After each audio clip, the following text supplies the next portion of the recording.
সমাজের ভিতরে চুরি একটা অন্ধকার। হ্যাঁ, দেশের ভিতরে চুরি একটা অন্ধকার। মানুষের জানমালের কোনো নিরাপত্তা পাওয়া যাইতেছে না, আমাদের জানমালের কোনো নিরাপত্তা নাই। এই যে সমাজের ভিতরে চুরি একটা অন্ধকার, এই অন্ধকার আপনি কিভাবে দূর করবেন? আপনি কোরআনের নিকট আসেন। আল্লাহ সুবহানাহু ওয়া তাআলা সমাজ থেকে, দেশ থেকে, রাষ্ট্র থেকে এই চুরি যে একটা অন্ধকার, এই অন্ধকার কিভাবে দূর হবে আল্লাহ তাআলা বলে দিয়েছেন।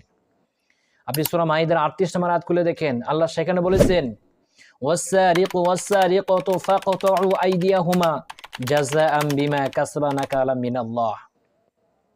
আল্লাহ সুবহানাহু ওয়া তাআলা বলেছেন, চোর পুরুষ এবং চোর মহিলা যদি প্রমাণিত হয় তারা চুরি করেছে, তাহলে তাদের হাত তোমরা কেটে দাও। জাযাআম বিমা কাসাবা নাকালাম মিনাল্লাহ, এটা আল্লাহ সুবহানাহু ওয়া তাআলার পক্ষ থেকে একটা শাস্তি স্বরূপ। সমাজ থেকে যদি আমরা চুরি দূর করতে চাই তাহলে তাদের হাত কেটে দিতে হবে, এটা আল্লাহ তাআলার আইন। এরপর সমাজের ভিতরে জিনা, পরকিয়া, এগুলো অন্ধকার। এই পরকিয়া নামক অন্ধকার, জিনা নামক অন্ধকার সমাজ থেকে, দেশ থেকে আপনি কিভাবে দূর করবেন? হ্যাঁ, আপনি কোরআনে আসেন। আল্লাহ সুবহানাহু ওয়া তাআলা সমাজ থেকে জিনা দূর করার আল্লাহ তাআলা উপায় বলে দিয়েছেন। সূরা নূরে 2 নম্বর আয়াত খুলে দেখেন, আল্লাহ সুবহানাহু ওয়া তাআলা সেখানে বলেছেন, আয-যানি ওয়াজ-যানিয়াতু ফাজরিদু কুল্লা ওয়াহিদিন মিনহুমা মিআতা জালদা। আল্লাহ সুবহানাহু ওয়া তাআলা বলেছেন, পুরুষ এবং মহিলা যদি প্রমাণিত হয় তারা জিনা করেছে, পুরুষ এবং মহিলা, যুবক এবং যুবতী যদি প্রমাণিত হয় তারা জিনা করেছে, আল্লাহ বলে মিনহুমা মিআতা জালদা, তাদের উভয়কে 100 করে বেত মারো। আল্লাহ সুবহানাহু ওয়া তাআলা বিধান দেখেন কত স্পষ্ট। আল্লাহ সুবহানাহু ওয়া তাআলা বিধান কত ইনসাফপূর্ণ দেখেন।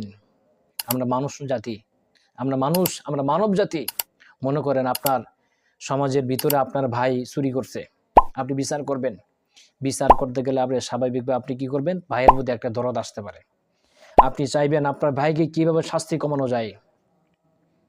কিন্তু আল্লাহ সুবহানাহু ওয়া তাআলার বিধান হলো, ওয়ালা তাআখুযুকুম বিহিমা রাফাতুন ফি দীনিল্লাহি ইন কুনতুম তুমিনুনা বিল্লাহি ওয়াল ইয়াউমিল আখির। আল্লাহ সুবহানাহু ওয়া তাআলা বলেছেন, শাস্তি চুল পরিমাণও কমানো যাবে না। সেটা আপনার ভাই হোক, তাতে কোনো যায় আসে না। সেটা আপনার পরিবারের লোক হোক, তাতে কোনো যায় আসে না। আপনার সমাজের মানুষ হোক, তাতে কোনো যায় আসে না। আপনার আত্মীয় স্বজনের কোনো ব্যক্তি হোক, তাতে কোনো যায় আসে না। আল্লাহ সুবহানাহু ওয়া তাআলার বিধান সবার জন্য সমান। আল্লাহ বলে, ওয়ালা তাআখুযুকুম বিহিমা, চুল পরিমাণ আল্লাহর শাস্তি কাউকে কমানো যাবে না, সবার জন্য সমান।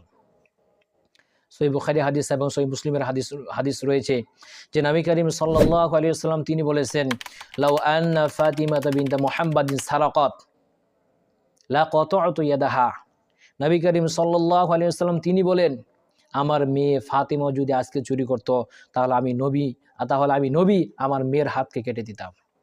আপনি দেখেন বিচার ফয়সালা কাকে বলে। আপনি দেখেন আল্লাহ সুবহানাহু ওয়া তাআলা বিধানের উপর আমল করা কাকে বলে। রাসূলুল্লাহ সাল্লাল্লাহু আলাইহি ওয়াসাল্লাম তিনি বলতেছেন, নবীর মেয়েও যদি চুরি করত নবী তার হাতকে কেটে দিতেন।